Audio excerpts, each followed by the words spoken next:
बुखारी शरीफ में हदीस है, काज़ी अय्याज़ मालिकी रहमतुल्लाह अलैह ने बड़ी तफसील से लिखी है। रावी हज़रत अनस बिन मालिक हैं। एक बंदा बड़ी दूर से आया नबी पाक सल्लल्लाहु अलैहि वसल्लम की ज़ियारत के लिए, बड़ी दूर से। अरब के जो सरदार होते थे उनके बड़े नाज नखरे होते थे। वो खैर आज भी हैं, प्रोटोकॉल का माहौल आज भी, यानी वज़ीर साहब के आगे दो चार गाड़ियाँ ना हों तो उनको मज़ा ही नहीं आता। पुलिस वाले आगे पीछे भागें तो हालांकि उनको नहीं पता कि जो पुलिस वाले आगे पीछे भाग रहे हैं ना, ये हुकूमत बदली तो गिरफ्तार करने भी इन्होंने ही आना है। लेकिन वो बड़ा मज़ा आता है जब लोग गाड़ी के पीछे भागते हैं। क्या बात है जनाब, बड़ी बात। और हमारी तबीयतों में पता नहीं कौन सी। तो नबी पाक सल्लल्लाहु अलैहि वसल्लम की खिदमत में वो शख्स बड़ी दूर से आया। तो अरब के बादशाहों का मिजाज था, प्रोटोकॉल बड़ा चाहते थे। उनका तो ये तरीका था कि हुक्मरानी करनी है जैसे भी हो। अगर किसी गुलाम ने धूप में बंधा रह गया, ऊंट और छांव में नहीं बांधा तो दुर्रे मारते थे, और अगर उसने खोल के बांध दिया तो फिर भी मारते थे। कहते थे इतना सियाना हो गया तो उन्हें पूछा ही नहीं, खुद ब खुद ही बांध दिया। वो शख्स हुजूर की बारगाह में आया और बहुत सारे लोगों के पास क्योंकि वो जाता था अपने सरबराह का पैगाम लेके, तो वो कांप रहा है जब हुजूर की बारगाह में गया, डर रहा है। अब जरा बात को समझना, नबी पाक सल्लल्लाहु अलैहि वसल्लम ने उससे फरमाया क्यों डरते हो, सादा आदमी है, देहाती है, बद्दू है। अल्लाह के रसूल ने थप की दी, क्यों क्यों डरते हो? तो कहते हुजूर मुझे आदाब नहीं आते और मुझे डर आता है, कोई बात अगर ऐसी हो गई आप मदीने की हुकूमत के सरबराह हैं तो कहीं आप नाराज़ ना हो जाएं।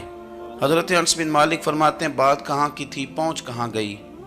जब उसने ये कहा ना कि आप तो हुकूमत के सरबराह हैं, कहीं कोई गलती ना मुझसे हो जाए, तो नबी पाक की आंखों में आंसू आ गए। हुजूर रोने लगे और नबी पाक सल्लल्लाहु अलैहि वसल्लम फरमाने लगे ना भाई, तो किसी हुकूमत के सरबराह के पास नहीं आया ना, तू तो उस बेटे के पास आया है जिसकी माँ गोश्त के खुश्क टुकड़े खा के भी गुजारा कर लेती। मैं तो एक गरीब माँ का बेटा हूँ।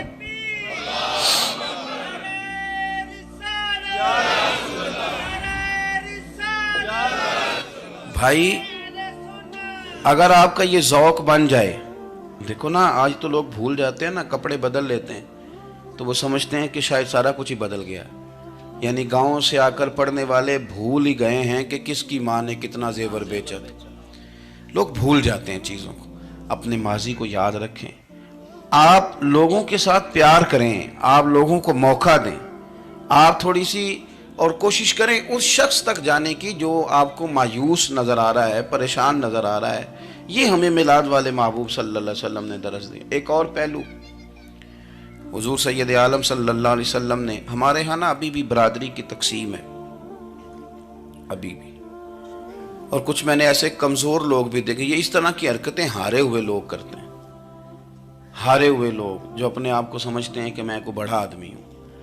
बड़ा आदमी तो अपने अखलाक से होता है, अपने किरदार से होता है, अपनी सखावत से होता है, लोगों से प्यार करने से होता है। बाकी ये कि बैठ के कहानी सुनाना कि मैं बड़ा कुछ करता हूँ, तो जो कुछ करता होता है उसे सुनाने की कोई ज़रूरत है। एक और बहुत सारे लोग आप ताज़ियत करने जाए ना वालिद के इंतकाल के बाद, तो उन बेचारों को बताना पड़ता है कि अब्बा जी मेरे बगैर दवाई नहीं खाते थे। तो मैं कहता हूँ अगर तेरे बगैर नहीं खाते थे फिर बताने की ज़रूरत नहीं, फिर तो सारे गाँव को पता होगा कि तेरे बगैर नहीं खाते थे। और अगर कोई दाल में काला है तो फिर तेरी वजाहत कोई बंदा कबूल नहीं करेगा। तो आपको बताना क्यों पड़ रहा है, और आप बार बार इस बात का जिक्र क्यों कर रहे हैं कि हम बहुत बड़े कबीले के हैं? साहब अगर आप बड़े कबीले के हैं तो पता होगा सारे इलाके को आप कितना लोगों का ख्याल करते हैं, आप किस कदर मोहब्बत करते हैं, आपका अंदाज़े करीमाना किस तरह का। फिर आपको बताने की कोई ज़रूरत नहीं होती, फिर खुद ब खुद खबर होती। हज़रत सैयदना अबू ज़र ग़िफ़ारी रदी अल्लाह तआला अन्हु, कबीला बनु गफ़ार एक बड़ी शाख थी कबीलों में से। जो लोग उस ज़माने में मालदार कबीलों से ताल्लुक़ रखते थे उनमें से एक बड़ा नाम था। सारी ज़िंदगी चौधराहट की, लेकिन मिलाद एक इनकलाब का नाम है। मैं मिलाद मनाने वाले दोस्तों से गुजारिश करता हूँ कि आप हर साल मिलाद मनाएं और हर साल मिलाद के बाद आप थोड़े बदल भी जाएं, यानी थोड़े से बदल जाएं। कुछ लोग कहें यार ये दाढ़ी मैंने ना 12 रबीउल अव्वल वाले दिन रखी थी, ये मेरी मिलाद वाली दाढ़ी है। और दाढ़ी रखें भी नबी पाक की मर्जी की। किसकी मर्जी की? ना नाराज हो जाए जो मैं टूर चला बस। किस मर्जी की जी? अपनी मर्जी के नहीं। दाढ़ी का वजन को नहीं होता कि पूरी मुट्ठी रखेंगे तो आपको कोई दिक्कत होगी, कोई वजन नहीं। पूरी रखें, जो हुजूर का तरीका मुबारक है, जो हमें मिलता है, उस पर आप तवज्जो फरमाएं। तो मैं जो बात अर्ज करने जा रहा हूं वो मिलाद इनकलाब है। हुजूर सैयद आलम सल्लल्लाहु अलैहि वसल्लम की बारगाह में आने से पहले लोग कुछ और होते थे और यहाँ से होके जाते थे तो फिर उनमें तब्दीली आती थी। मैं सारा दिन करामतें सुनाऊँ ना किसी को अपने पीर साहब की और अपने घर में भी कि मेरे हजरत बड़े, मेरे उस्ताद बड़े, लेकिन बीवी के साथ अगर मैं तुर्श लहजे में बात करूँगा तो वो कहेगी ऐ सिखाते ने तेनों पीर साहब। दोस्त कहेंगे ये सिखाते हैं आप। तो आपकी कहानियाँ नहीं चलती, आपका किरदार चलता है। हज़रत अबू ज़र ग़िफ़ारी रदी अल्लाह तआला अन्हु फरमाते हैं, चूँकि मैं चौधरी था, सैयदना बिलाल हबशी रदी अल्लाह तआला अन्हु के पास में बैठा था। किसी बात में बात आगे बढ़ी और बढ़ते बढ़ते बात शकरंजी तक चली गई। राय के इख्तलाफ ने बातों में तलखी पैदा कर दी और जब थोड़े लफ्ज़ और तेज़ हुए तो मैंने उन्हें कह दिया, चुप कर, तू तो अबशन का बेटा है। किसके बेटे थे हज़रत बिलाल? कहते हैं जब उन्होंने मुझे कहा तो मेरा दिल बड़ा टूटा, लेकिन मैंने इरादा किया कि मैंने हुजूर की बारगाह में नहीं अर्ज़ करनी। अब हर बात की हम हुजूर की बारगाह में शिकायत करें। लेकिन मैं जाके मस्जिद में बैठा और जब सरकार आए ना, इरादा नहीं था कि अर्ज़ करूँगा, लेकिन हुजूर का चेहरा देखा तो दुख मेरा खुद ही ताज़ा हो गया। रोने का भी तो तभी मज़ा आता है ना कोई अपना मिले तो। फरमाते हैं कि मेरे आंसू ना बग़ैर इख्तियार के छलक पड़े और मैं खुल के रोया, खुल के। कुर्बान जाऊँ महबूब के भी हुजूर ने पास नहीं बुलाया, बल्कि नबी पाक उठ के खुद मेरे पास आए और मुझे कंधों से पकड़ के सीने से लगाया। और जब मैं खुल के रो लिया तो हुजूर मेरे आंसू पूछने लगे।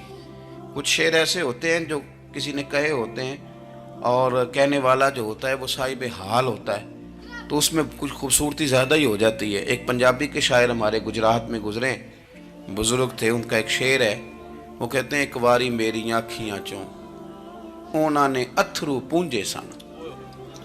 एक बारी मेरी आँखियाँ चों उन्होंने अथरू पूंजे सन, हुण ते चस्का पै गया रोने दा। एक बारी मेरी आँखियाँ चों उन्होंने अथरू पूंजे सन, हुण ते चस्का पै गया रोने दा, ते हर वेले आहो जारी दा। तो मैं रोज रोने लगा हूँ, मज़ा ही बड़ा आया है जब से महबूब ने चुप कराना शुरू किया। मेरे अजीज, और फिर हजरत बिलाल हबशी रदी अल्लाह तआला अन्हु चूँकि हुजूर के गुलाम थे और उन्हें पता था कि सरकार मेरी नाज बर्दारी करते हैं। हुजूर ने चुप कराया, फरमाया क्यों रोते हो? तो अर्ज़ करने लगे, या रसूल अल्लाह सल्लल्लाहु अलैहि वसल्लम, अगर मैं अबशन का बेटा हूँ तो मेरी तो गलती कोई नहीं ना, ये तो तकसीम अल्लाह की है ना।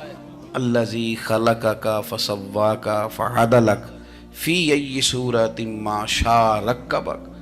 जिस तरह वो चाहता है, जिसको चाहता है उस तरह की उसकी सूरत बना देता है। तो मुझे अबशन का बेटा कहा जाता है, मेरी गलती क्या है? हजरत बिलाल ने भी नहीं बताया किसने कहा है, लेकिन नबी पाक सल्लल्लाहु अलैहि वसल्लम ने क्या फरमाया। इमाम यूसुफ सालेही ने लिखा है, ज़रा गौर करना बात पर, तसल्लियाँ लोग और रंग में भी देते हैं पर यह तसल्ली बड़ी अनोखी है। हुजूर फरमाने लगे, बिलाल अगर तो अबशन का बेटा है तो परेशान क्यों होता है? काले रंग वाली माँ का बेटा है तो परेशान क्यों होता है अगर तेरी वालदा का रंग काला है तो? अर्ज़ की, हुजूर आप क्या फरमाना चाहते हैं? तो सरकार फरमाने लगे, मैं दो माओं का बेटा हूँ, एक जनाब आमना जिन्होंने मुझे पैदा किया और एक हजरत उम्मे ऐमन जिन्होंने मेरी परवरिश की, मुझे बड़ा किया। हुजूर फरमाने लगे, मेरी माँ आमना का रंग गोरा था और मेरी माँ उम्मे ऐमन का रंग काला है।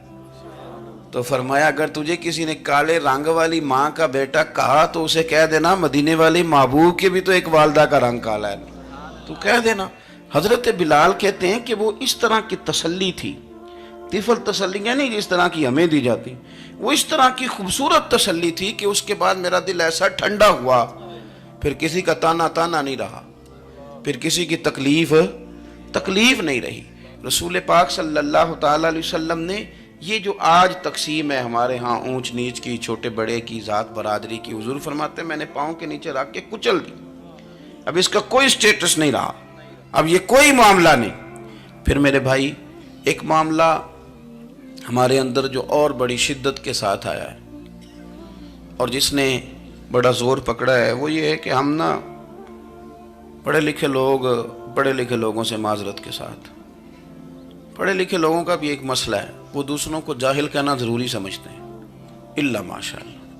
میں اکثر کہتا ہوں کہ یہ تو آسان کام ہے نا، آپ نے کہہ دیا جی سارے پنڈ والے، یہ تو بڑا آسان کام ہے، تو جان چھڑانے والی بات ہے۔ ان پڑھ ہیں جی اس قوم دا کچھ نہیں بن سکتا، بھی تو آسان کام ہے، جان چھوٹ گئی۔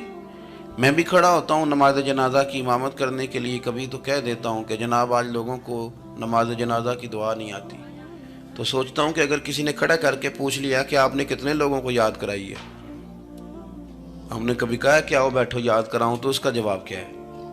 تنقید کرنا آسان کام ہے اور تعمیر کرنا یہ مشکل مرحلہ ہے۔ عزیز دوست، ہمارے ہاں نا ان پڑھ بندے کے ساتھ اور اس بندے کے ساتھ جس کی سوچیں محدود ہیں، ہمارا رویہ اتنا تلخ ہوتا ہے۔